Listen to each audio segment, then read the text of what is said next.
Hey everybody, how you doing? My name is Alexx Calise, and this is my brand new podcast, episode number 1. And today we have a very special guest, a very good friend of mine, Mr. Dan Hegarty. How you doing today, Dan? Good. How are you? Fantastic. Well, I'm so glad to have you as the very first guest ever on my brand new podcast that I've been wanting to start forever. Nice. And I feel like I couldn't learn from a better person. Aw, you're very kind. This is definitely a baton pass because you were the final guest on my podcast. So this is your thing to deal with now. All right. Okay. Yeah. Well, today we're going to be talking about a very, very important subject. You're the best person, I think, to talk to about this out of everybody I know. Thank you. Just because of your past experience. So we're going to be talking about copyright and how to properly register your music as an independent artist. So, and why it matters a lot. Yes. I can empathize because I'm a musician too. I got into this because I'm a drummer and I had to bring something to the table with my bands other than the beats and fills because lots of people can do that. But I was never afraid of talking about difficult things like money and contractual terms. So I built that skill set partially because I wanted to help protect my band's music because I knew the guitar players and singers that I worked with were busy writing the songs and I better do something else other than show up and make noise. So that's kind of the incentive. And because I was a creative person, I wanted to work in a field that had banker hours so that I could do my rehearsals and my recording sessions and my shows and have a job that doesn't interfere with it too much. So the good news about copyright licensing, royalties, and all that stuff in the music business is it's over at 6 o'clock. Oh, absolutely. Well, speaking of that, tell us about your background and the different companies that you've worked for, because you've worked at a lot of different companies that deal very specifically with copyright and registration and publishing. So I began my career at a company called the Harry Fox Agency, and musicians know that as the cover company. That's where you go when you need a license to record someone else's music. They represent just about every song in the business, all the biggest publishers and names. And if they cannot get you a license, they will point you to the person. That was definitely a really good place to build the base of knowledge that you need to know about this stuff. The long and short of all music copyright is that there are two very important sets of rights that are involved with any music that happens. One is the master recording set of rights, and then there's the publishing rights. So there's much more to it than that, but that's the basics. So Harry Fox was involved with the publishing rights, which is the actual musical composition and the lyrics. So music publishers own that. And our job was to get record labels to pay for the use of this on recordings. And publishing, this is specific to the United States, by the way, audience. This is different in every country, but in this country, you are protected by copyright law. And it's a federal thing. Section 115 governs all of this in the copyright law. If record labels do not pay you, that is a big problem. Like it's federally protected and it's based on consent decrees from the 1940s. And they desperately need upgrading. There is a whole lot of debate about this particular topic. But the good news about this field is that someone is going to own a song all the time until it becomes public domain. So there will always be work in this field. Which is one of the reasons why I got into it. I wanted to initially be an A&R and promotion, fancy kind of music industry person. And then I saw, number one, the hours totally interfered with my plan to be in bands and play drums. And there was a very high turnover rate and a lot of pressure in a way that I knew I wasn't going to be able to deliver. But in the publishing world, it was very like, everyone's here from start to finish, very much like a banker's hours. And this is the kind of thing that bands don't pay attention to in their record deals and other things. And you can miss opportunities to make money and protect yourself and stay out of legal traps. So doing this, I realized being in this every day is going to build a skill that I can actually bring to the table with my own groups and anybody that I work with. And, there was definitely a career track there. From the Harry Fox Agency, many people move on to music publishers, record labels, and other parts of the business. And that's how I got to Warner next. So working at Harry Fox, I worked on a lot of different releases and I built the skill set that got me a call from a recruiter. And I wanted to work at a major label at that point in my career because I wanted to learn the business, learn the contracts, At the time, Warner had some of my favorite bands at the time. They had Metallica and Stone Temple Pilots and Pantera. And I'm like, I'm an idiot if I say no to this job. I definitely want to go really learn what's going on here. And I did that job for 3 years, and it was definitely an education.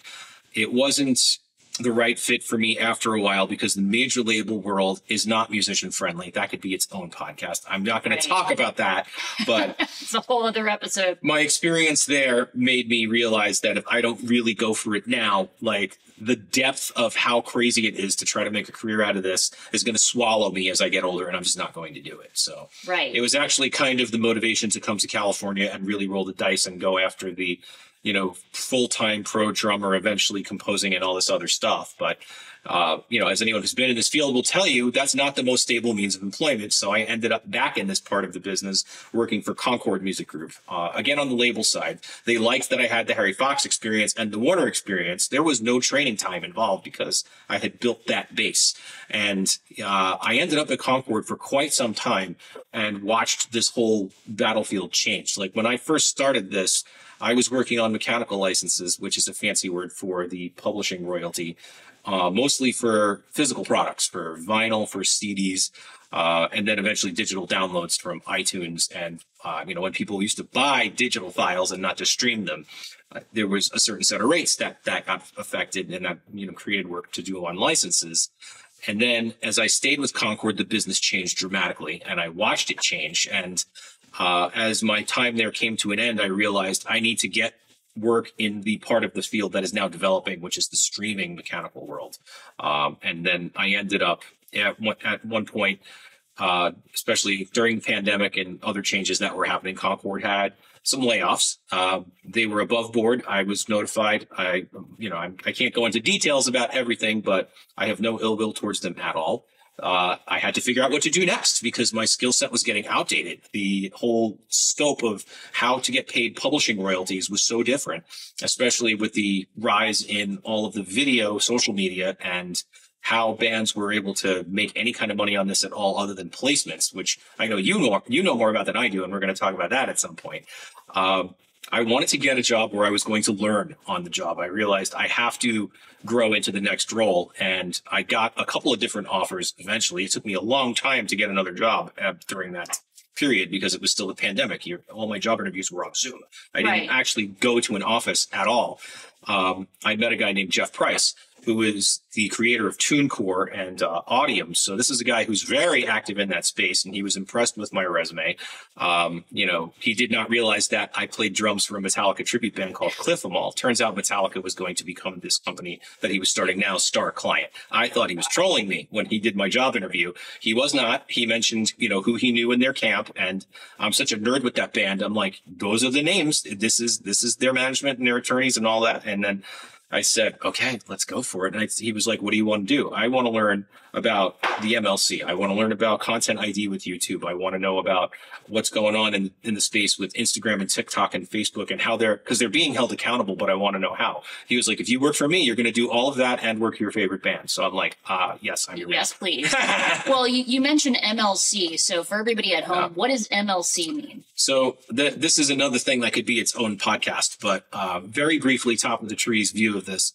The MLC is the Mechanical Licensing Collective. This organization is very new. It was created as part of the Music Modernization Act of 2018. For those who don't know, the long and short of that situation is that digital service providers like Spotify and Amazon Music and Apple Music are liable for mechanical royalties, not artist royalties. There's a lot going on with the artist royalties conversation right now. That has nothing to do with this. The whole, they're not paying on less than 1,000 streams and all that. That is an artist issue, and we'll talk about that. But, yes, and as far as artist royalties, who's taking care of the artist royalties for everybody at home who doesn't know?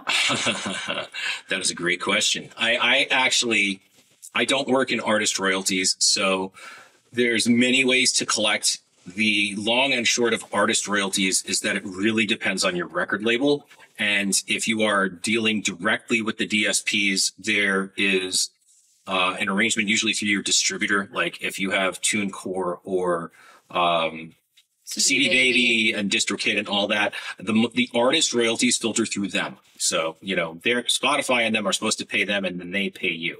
So it has to do with your distribution deal. But the Mechanical Licensing Collective deals with the publishing royalty. It is another one. It's not involved with that at all. Now, when you sign up with DistroKid and those companies, you can volunteer to have them take care of this process for you, but they take a commission on that. So you can do this yourself, but maybe you don't want to deal with it. And I understand that, believe me, it's not easy, but getting back to the MLC before I get too far away from it. The Music Modernization Act of 2018 was an effort by the music publishing industry to lean on the DSPs to finally pay mechanicals. And they got together, they pushed this legislation through Congress. It passed 100-0 during the Trump administration, where there's almost no agreeing on anything during that, and it just went through immediately. And it created this government-funded organization that's supposed to be the middleman between the DSPs that owe money and the music publishers who are trying to collect on behalf of their clients. The major publishers, a lot of independents, and many individual groups who are powerful enough to own their publishing are all in on this, and they want this money. The MLC is kind of there to play referee because, as you can imagine, there's a lot of animosity between the publishers and the DSPs, because the DSPs thought the record labels were going to handle this, and the record labels say, nope, you deal with it. And the publishers said, one of you is paying us, who's it going to be? And then Congress got involved. Yeah. That's pretty involved. But a question that I had for you actually about the MLC. So do they also collect on things that, say, CD Baby or your distributor might actually miss? That is a good question. So the MLC, because of the Music Modernization Act, the DSPs are required to report to the MLC. It is the law. They get in a lot of trouble if they don't do it. That's not to say that they're on time or they're accurate or the data is good or any of that, but they are required to report it to the MLC. So they are not going to, unless you have enough power in your career to negotiate directly with those companies like Spotify, they are only going to pay the MLC. They are not going to pay, DistroKid and all that. DistroKid and those folks, they have to go deal with the MLC. So the MLC is like the direct deposit bank for all of the DSPs. They get the data and they get the money. So if you want it, you have to either register with the MLC and go get it yourself, or get a third party to do it for you, like, CD Baby and TuneCore or Word Collections. Right, shameless plug. Shameless plug. Yeah. But a question that I had for you as well, you were telling me that, regardless, you should still register with them because things could happen sometimes, say, in the reporting process where your name could be spelled wrong. Oh, yes. For example. You can, now, the other thing to remember is you can sign up for the MLC and then you can sign someone else your rights later. If you get a publishing deal or if you want an administrator to take over for you, that can be arranged. But if you want your royalties from, especially if you've been dealing with this like you've been putting music out online for years, everything that has accrued is going to the MLC because it was not being paid before. And, this is a very deep rabbit hole. The amount of money that is owed by these DSPs keeps changing. There are schedules that are being worked out in the Copyright Royalty Board and all that to get back royalties paid at a higher rate. There's a whole lot of this, like without trying to blow anybody's mind, there's a lot of information out there, and the MLC website, to their credit, has a lot of details on this. So unallocated royalties, for example, that is now being taken care of by the MLC, because I've seen, for example, that there are, like, if I go into my PRO, like ASCAP, for example, I see that there are unallocated royalties. So I guess now they're going to be taking care of the administration of that? Not necessarily. So for the audience that might not know this, the PRO, your Performance Rights Organization, is a different set of rights from mechanicals. So the Mechanical Licensing Collective is only dealing with the publishing royalty that would be owed as if it were a CD being sold, right? It's just the publishing royalty. The performance royalties that your PROs are involved with is a different pot. And the MLC is not supposed to collect anything outside of the United States. They are only for the U.S., which for most of us is our biggest market. So you do have, and it is free to sign up. They are required to notify the public, because this is a government thing, and let you sign up, register your songs and all that. And if you do not, and this is why I carry on to her and everybody else that I know, if you do not sign up for this, there is a time when the Mechanical Licensing Collective and its members can take any unpaid royalties and it gets distributed by market share. And it doesn't take a genius to realize who has the biggest market share. Right, of course. So, and some folks, I get into arguments with some musicians about this because they're like, it's so much work, it's almost no money, it's this, it's that. And I'm like, wouldn't you rather you get your money? Right. Or your representative gets your money? then it goes to Universal and Sony and Warner and all that kind of stuff. And how do you know that it's, not like a small number? It could be a large number. Right. And the other thing is it's a collective issue, right? So if every independent songwriter and musician and composer in the country does not do this, it's all that money is lost. Like together, collectively, we could make a big impact and, start having influence on other policies. I think one of the other reasons that we keep getting bossed around by these folks is we don't have a united front on this particular topic, and they're scared of us. I do think that this issue where Spotify is not going to pay the artists unless they're making $1,000, a month, not just $1,000 total. I'm talking a month, is because the majors get paid on market share through that model too. Right. So if we're just not going to pay royalties to this group of people, that pot just got bigger. Be informed, musicians. I know this is not the most exciting thing. You didn't learn how to play guitar in all your favorite songs and like sing in bands and get on stage to do this. I treat this kind of like the way you treat your finances and your bills. You got to do it once a month, right? And then it becomes manageable, right? You can do just a little bit of this as you go along. And this goes for copyright stuff too. Sadly, the copyright registration process has also gotten more complicated. For years and years, there were two forms to use, the SR form and the PA form. Right. And now there's there's those and there's more. There's the gram and the GRU. I believe the gram is a collection of recordings and the GRU is a collection of songs, and you need both. You can't just do one anymore. When did that come about? That started in 2017, 18, 19, around there. It happened because I actually got into a very long discussion with someone at the Copyright Office about this. The problem is that for many, many years, everything under the sun got registered under the SR form. For those who don't understand, the SR is a sound recording. That's why it's called SR. Right. Whenever you put out an album, you would fill out your SR form, and you could actually register the songs under there too to save a couple of bucks. The PA form was strictly for publishing. It was whoever owned the lyrics and the music itself. But then the problem was as you can see, we have a proliferation of creators now. There's so many people making music, and there were so many of these forms. And then the subtleties of an online release versus a commercial release with physical product versus, only in conjunction with picture, it started to get so complicated. The Copyright Office decided we got to change this. I think they also needed more money. That's exactly that's not what I was told, but because you used to be able to register songs as a collection. Yeah, and you can still do it. You have to check certain boxes. So I should have said this at the top of the speech, folks. I am not a lawyer. So if you are really concerned about protecting your rights and your copyrights and all that stuff, get yourself an entertainment attorney that understands copyright law for music specifically. If you get someone who does other types of media, they might know it, they might not. If you have someone outside of entertainment, they're going to be guessing like you. And so read up on all this stuff. It's not light reading. Do not do it right before you go to sleep.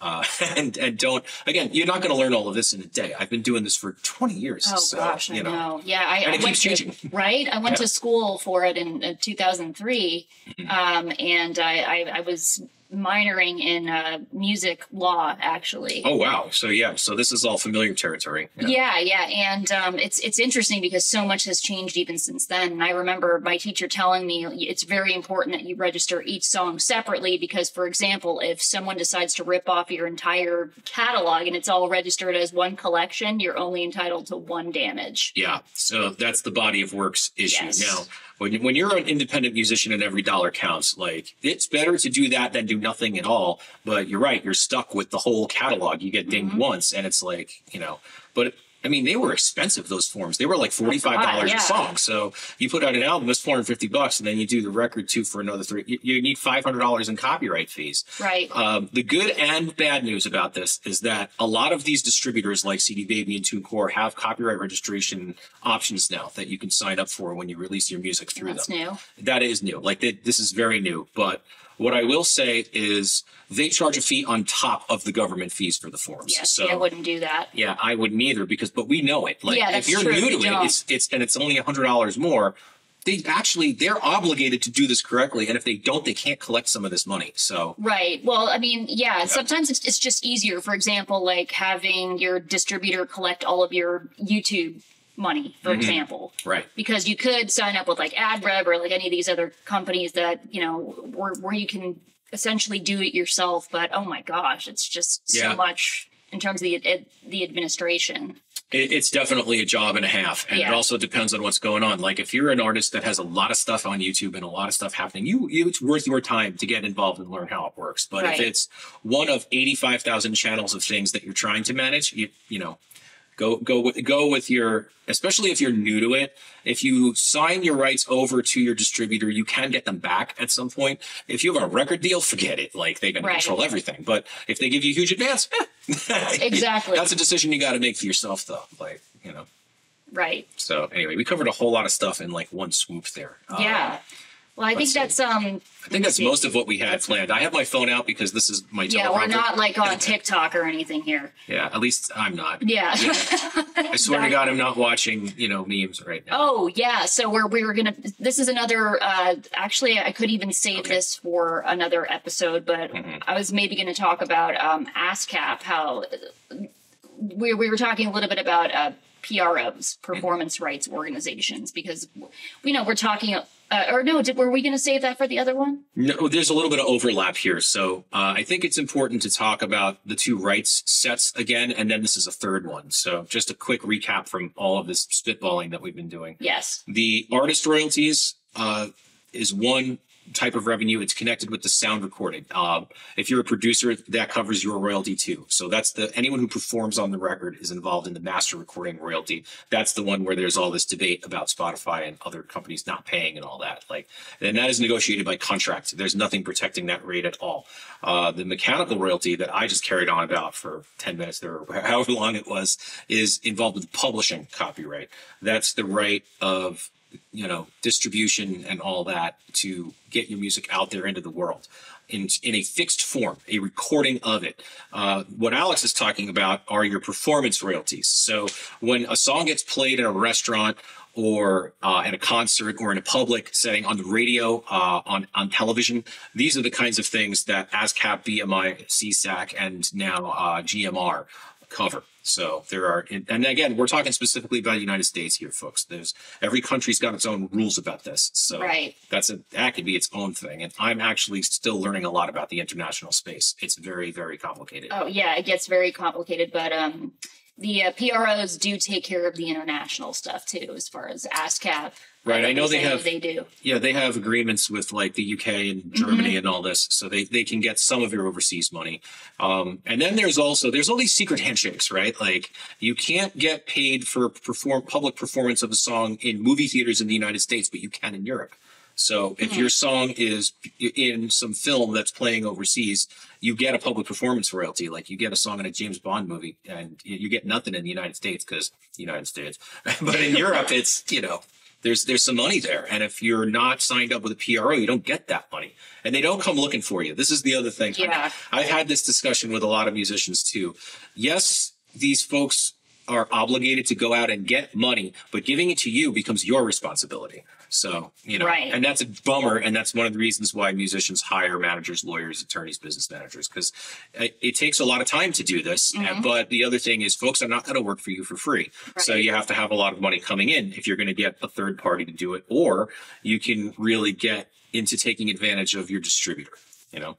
Oh, definitely. So, you know, the bottom line, just in general in life, no one is going to care as much as you. Exactly. So it's up to you to really do your research and learn how to do all of this stuff, especially if you're not bringing a lot of money in right away. Yeah. And I do understand the temptation to focus on things that are making money right now. Like if you go and play a gig and it's X amount of dollars, or you sell t-shirts and it's X amount of dollars, and that's money now.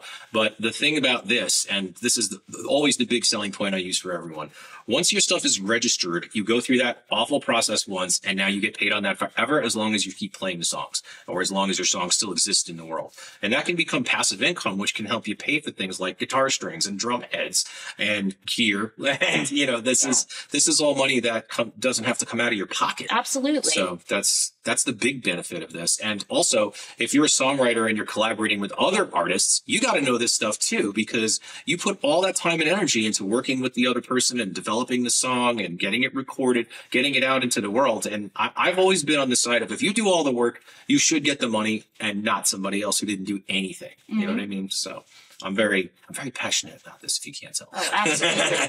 But we're going to talk a little bit more about sync licensing and PROs in another episode. So right on. Dan, it was really awesome, man. Yes, it was great seeing you. Awesome. We'll bring you back for another episode, but thank you guys so much for tuning in to the first episode ever of the Alexx Calise Show, and we'll see you next time. Take care.